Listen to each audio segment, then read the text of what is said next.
नमस्कार दोस्तों, एक बार फिर से आप सभी का स्वागत है आपके अपने ऑफिशियल यूट्यूब चैनल पार एजुकेशन पर। दोस्तों, जैसा कि आपको पता होगा कि अंतर्राष्ट्रीय खबरें जिस तरह से निकलकर सामने आ रही हैं, अमेरिका ईरान इजराइल युद्ध, ठीक है। अमेरिका ईरान इजराइल युद्ध में सबसे अच्छा टॉपिक आप आज का आपके सामने हम लेकर के आए हैं, जिसमें आपको लेटेस्ट खबरों से अपडेट होने का ये चांस मिलेगा।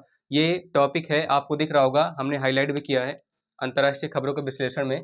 ईरान का परमाणु कार्यक्रम, ठीक है, ईरान का जो एटॉमिक प्रोग्राम है वो इतना विवादित क्यों चल रहा है, मतलब इतना विवाद में अमेरिका इजराइल से लेकर के क्यों चल रहा है पहले से। जबकि हमने इसके पिछले वाले वीडियो में इसका हम लोगों ने ऐतिहासिक पृष्ठभूमि समझा था कि ईरान और इजराइल मतलब अमेरिका ईरान का युद्ध क्यों चल रहा है, इसके पीछे का कारण क्या है, हम लोगों ने इसका कारण और इसकी वजह जानी थी। आज हम इसमें जानेंगे ईरान का परमाणु कार्यक्रम विवादित क्यों है, इसके पीछे की कुछ वजहें हैं जिसको आपको जानना बहुत ही ज़्यादा जरूरी है, ठीक है। तो आइएगा हम लोग जानते हैं ईरान का परमाणु कार्यक्रम इतना विवादित क्यों है। तो सबसे पहले हम लोगों ने जो पॉइंट नोट किया है, जो न्यूज एनालिसिस से निकाला है, वो ये है कि ईरान का जो परमाणु कार्यक्रम है, ठीक है, वो विवाद में इसलिए है क्योंकि पश्चिमी देशों को शक है कि ईरान अपना न्यूक्लियर जो प्रोग्राम है वो बनाना, जब हम उनसे परमिशन ले रहा था अमेरिका से, ठीक है। बेसिकली जब नेटो बना था, नेटो बनने के बाद ईरान ने अमेरिका से परमिशन लिया था, ठीक है, कि वो उसकी निगरानी में ही परमाणु बम बनाएगा। लेकिन उसने बाद में चल करके अपना कुछ अलग ही सीक्रेट बनाए रखा और परमाणु कार्यक्रम जारी रखा, जिससे पश्चिमी देशों को ये सस्पेक्ट हो गया, ये शक हो गया कि क्या ये शांति ऊर्जा के बजाय जो है हथियार बनाने के लिए ईरान इस्तेमाल कर रहा है।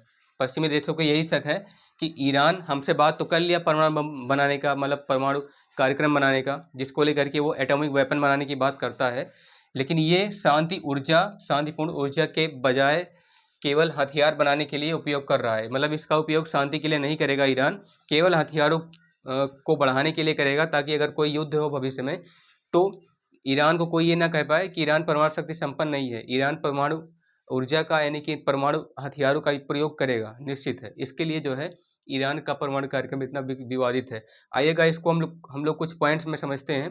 पहला, ईरानी परमाणु कार्यक्रम की शुरुआत कब हुई थी, इसको हम लोग जानेंगे, क्योंकि इसको जाने बिना आपको ये समझ में नहीं आएगा कि ईरान ने शुरू कैसे किया था। क्योंकि कोई चीज़ जब शुरू नहीं होगी तो वो विवाद में क्यों आएगी, कि ठीक है।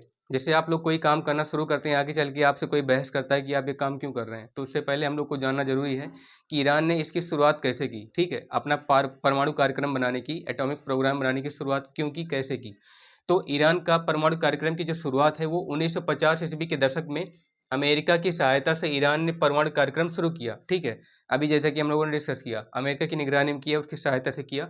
1950 ईस्वी के दशक में इसने स्टार्ट किया। लेकिन 1979 ईस्वी की इस्लामिक क्रांति के बाद, देखिए 1979 ईस्वी में जब हम लोग इस्लामिक क्रांति की बात करते हैं, तो ये जो अभी हम लोगों ने पिछले वीडियो में ये पता लगा रहा था कि आईआरजीसी, ठीक है, जब इस्लामिक क्रांति हुई तो ठीक आईआरजीसी की स्थापना भी 1979 ईस्वी में ईरान में की गई थी, जिसका मतलब होता है इस्लामिक रिवोल्यूशनरी गार्ड्स कॉर्प्स, ठीक है। यानी कि इस्लामिक जो पूरा पूरा इस्लाम धर्म का, इस्लाम का क्रांति हुई है तकनीकी और विज्ञान के क्षेत्र में, इसका पूरा कंट्रोल आईआरजीसी, इसका पूरा कमांड आईआरजीसी के हाथ में है, जो कि ईरान में है। ईरान में आईआरजीसी कंट्रोल रखता है इसका, ठीक है। तो 1979 ईस्वी में इस्लामिक क्रांति जहाँ पे आए 1979 ईस्वी, तो आप लोग समझ जाइए आईआरजीसी की बात हो रही है, ठीक है। तो इसी क्रांति के बाद ये संदिग्ध हो गया, ये केवल अपने पक्ष में हो गया, अपने साइड में हो गया ईरान को लेकर के। और ईरान का यही दावा है कि बिजली उत्पादन के लिए है, लेकिन आईएईए निरीक्षण में बाधा डालने का इस पे आरोप लगाता है। ये जो क्या बोलते हैं, आईएईए, ठीक है, international atomic energy agency, international atomic energy agency IAEA, ठीक है। यानी कि अंतर्राष्ट्रीय परमाणु ऊर्जा जो कंपनी है, जो एजेंसी है, ठीक है, उसको निरीक्षण में बाधा डालने का ये आरोप लगता है इस पर, ईरान पर। ईरान खुद कहता है कि हम बिजली बनाने के लिए एटॉमिक वेपन्स, मतलब एटॉमिक एनर्जी बढ़ा रहे हैं, ठीक है, उत्पादन के लिए। लेकिन आईएई के निरीक्षण में वो कह रहा है, आईएई, कि ये वैश्विक ऊर्जा की दृष्टि से बहुत ही खतरनाक है, ठीक है, ये ईरान को नहीं करना चाहिए, ऐसा आईएई बताता है, ठीक है। आईएईए ये बताता है, ये एक इंटरनेशनल एटॉमिक एनर्जी एजेंसी है, ठीक है। अब हम लोग जानते हैं एक बैठक हुई थी जिसका नाम है JCPOA, ठीक है, JCPOA, joint comprehensive plan of action, ठीक है, ये ए है, आप लोग समझ जाइएगा। ईरान ने अपना परमाणु कार्यक्रम शुरू करने के साथ साथ, उसे शुरू करने के बाद ही JCPOA एक बैठक में हिस्सा लिया जिसमें वीटो पावर सदस्य देश भी शामिल थे, और ईरान ने इन सबसे परमिशन लिया था, बेसिकली अमेरिका से, फ्रांस से, ब्रिटेन से, भारत से नहीं, अमेरिका, ब्रिटेन, फ्रांस, रूस, चीन और जर्मनी से, ठीक है, जिन 7 देशों के पास वीटो पावर है। तो जब JCPOA की बैठक हुई, यानी कि joint comprehensive plan of action, ठीक है, ये टूटा था। क्यों टूटा था आइएगा हम लोग जानते हैं। ये JCPOA की बैठक कितनी ज़्यादा मतलब ज़रूरी थी ईरान के लिए कि अगर सभी देश सहमत हो गए वीटो पावर वाले, तो ईरान अपने यूरेनियम संवर्धन को, यानी कि यूरेनियम की मात्रा को भी बढ़ाएगा और एटॉमिक एनर्जी को भी बढ़ाएगा, ठीक है। आइएगा जानते हैं 2015 के JCPOA समझौते में, मतलब JCPOA की एक डील हुई थी वीटो पावर देशों और ईरान के साथ, ठीक है। तो इसमें क्या हुआ था, ईरान ने अपने यूरेनियम संवर्धन को 3.67% तक जो है सीमित किया था। उस टाइम पे ईरान ने अपना परमाणु कार्यक्रम बढ़ाना चालू किया था, मतलब आपको जैसा कि पता है 1950 में ही, 1950 में शुरुआत हो चुकी थी जब अपने भारत का संविधान आया था, तब उसी के आसपास ईरान ने शुरू कर दिया था।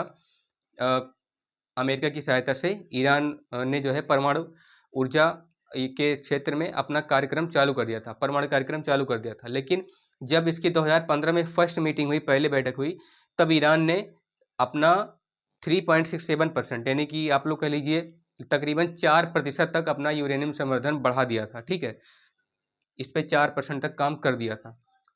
अब बदले में अमेरिका ने, इससे क्या हुआ, प्रतिबंध, बदले में इससे सारे प्रतिबंध हटा लिए गए, मतलब ईरान पर जो अमेरिका ने प्रतिबंध लगाए थे, जब ईरान अमेरिका के साथ डील कर लिया तो अमेरिका ने उससे सारे बैन, सारे प्रतिबंध हटा दिए, रिस्ट्रिक्शंस खत्म कर दिए। इसके बाद फिर ट्रंप ने अमेरिका को JCPOA, ठीक है, JCPOA इस बैठक से, यानी कि joint comprehensive plan of action से अमेरिका को 8 मई 2018 को बाहर निकाला था ट्रंप ने। मतलब ट्रंप ने अपने आप को यानी पूरे पूरे अमेरिका को JCPOA से 8 मई 2018 को बाहर निकाल लिया, उससे ये बैकआउट हो गए, क्विट कर लिए, ठीक है, और नए प्रतिबंध लगा दिए ईरान पर, कि ये कहते हुए कि ईरान जो है, मतलब जितने भी देश हैं, ठीक है, जितने भी देश हैं जो वीटो पावर सदस्य देश हैं अमेरिका के साथ, 6 और देश जैसे ब्रिटेन, जर्मनी, रूस, फ्रांस और चीन, तो ये सभी देश क्या है, ये सभी देश नाकामयाब हैं ईरान को, मतलब ईरान की परमाणु क्षमता को रोकने में, ठीक है, मतलब ईरान जो भी काम कर रहा है इस समय परमाणु ऊर्जा को पूरा पूरा उसको गिव अप करने में, उसको रोकने में जो है ये लोग असमर्थ हैं, ठीक है, और ये सब लोग काम नहीं कर पा रहे हैं, जिससे वैश्विक ऊर्जा को लेकर के आगे भविष्य में दिक्कत आ सकती है। और अपने अपने कुछ ट्रंप ने ये भी बताया कि इसमें क्या कमी है, अभी सुधारना चाहिए। तो ये सारे देश काम नहीं कर पा रहे हैं सही से, मतलब ये JCPOA क्या कर रहा है, ये समर्थ है रोकने में, ठीक है। तो प्रतिबंध लगा दिए अमेरिका के राष्ट्रपति, मतलब पहले के जो थे, ठीक है, और इन्होंने 2015 में भी ट्रंप ही थे, तो इन्होंने प्रतिबंध लगा दिया रोकने के बाद। उसके बाद फिर ईरान ने 60% तक, यानी कि 4% लेकर के आप लोग सोचिए उसका 15 गुना, 60% तक यूरेनियम संवर्धन और बढ़ा दिया, मतलब यूरेनियम बनाने का जो कारोबार था अपना और बड़ा कर लिया ईरान ने, और बढ़ाते बढ़ाते अंत में जो है आप लोग देखिए, ईरान इजराइल का जब पहली बार हुआ था, ठीक है, वही ऑपरेशन सिंदूर के जस्ट बाद में, तब क्या हुआ था, ईरान ने और इजराइल ने आपस में लड़ाई लड़ी थी, मिसाइलों का फायर हुआ था एक दूसरे के देशों के साथ। तो उसके पहले ईरान ने 60% तक जो है अपना यूरेनियम संवर्धन बढ़ा लिया था, ठीक है। अब हम लोग जानते हैं कि उसका वर्तमान में विवाद क्या है। ईरान के पास बम ग्रेड 90% तक बम ग्रेड है, यूरेनियम बनाने का ब्रेकआउट, ठीक है, टाइम अब 1 महीने से कम है ईरान के पास, 1 हफ्ते से कम है, जो इसका 90% पहले 60% तक 2015 में बढ़ा लिया था, ठीक है, अमेरिका इससे अलग हो गया था। तो अमेरिका ने उसके बाद में प्रतिबंध लगाना चालू किए, तो ईरान को पता था कि अमेरिका कोई ना कोई चालाकी, कोई ना कोई छेड़खानी करेगा, तो इसका 90% तक काम पूरा हो चुका था, ठीक है। अब यूरेनियम बनाने का जो ब्रेकआउट है, अब इसके पास 1 हफ्ते से कम है, जो कि IAEA, international atomic energy agency, इस IAEA ने उल्लंघन ये बताया कि जो IAEA, ठीक है, IAEA ये बताता है कि ईरान ने जो 90% तक अपना बम ग्रेड यूरेनियम बनाने का ब्रेकआउट किया है, ये बहुत ही ज़्यादा खतरनाक है IAEA की दृष्टि से। मतलब इसके अकॉर्डिंग ईरान को इतना यूरेनियम बढ़ाना नहीं चाहिए, भविष्य में खतरा हो सकता है, जो कि 90% तक बम ग्रेड कर लिया है, ठीक है। इससे मध्य पूर्व में शांति संतुलन बिगड़ने, परमाणु प्रसार, इजरायल अमेरिकी के लिए खतरे की आशंका है। और अभी हालिया हमलों के बाद ट्रंप ने कार्यक्रम को रोकने की चेतावनी दी है। अभी जो हालिया कार्यक्रम हुआ, अभी हाल में जो युद्ध हुआ, इसको देखते हुए ट्रंप ने ये वार्निंग दी है कि अगर अब अभी ऐसा नहीं रुका तो ट्रंप ईरान के बड़े बड़े जो एटॉमिक साइट्स हैं, जो न्यूक्लियर वेपन्स रखता है ईरान, ठीक है, अभी भी इस पर आरोप लगा है न्यूक्लियर प्रोग्राम को बनाने का। तो ये ईरान पर जो है हमला अमेरिका कर सकता है, ऐसा चेतावनी दी है कि अगर अभी इसको अभी नहीं रोका गया, ठीक है। बेसिकली कहीं ना कहीं अगर देखा जाए तो यूरेनियम संवर्धन को लेकर के ही शक हुआ था इसराइल को, अमेरिका को, तो इसी को लेकर के युद्ध हुआ था, ठीक है। तो यही पूरा पूरा कार्यक्रम है, जैसा कि आप लोगों ने जाना, इस वीडियो में देखा। तो दोस्तों, इस वीडियो में केवल इतना ही। अगर आपको समझ में आया है तो बहुत ही अच्छी बात है, समझ में जहाँ पे नहीं आया तो आप वहाँ पे आप लोग कमेंट करके पूछ सकते हैं, ठीक है। अगर आप हमारे चैनल पर पहली बार आए तो सब्सक्राइब कीजिएगा। सब्सक्राइब करने के बाद वीडियो को ज़्यादा हो सके शेयर कीजिए, कमेंट करके बताइए कि वीडियो कैसी बनी है, ठीक है। मिलते हैं आपसे नेक्स्ट वीडियो में, तब तक आप लोग पढ़ते रहिए, मस्त रहिए। धन्यवाद। जय हिंद, वंदे मातरम।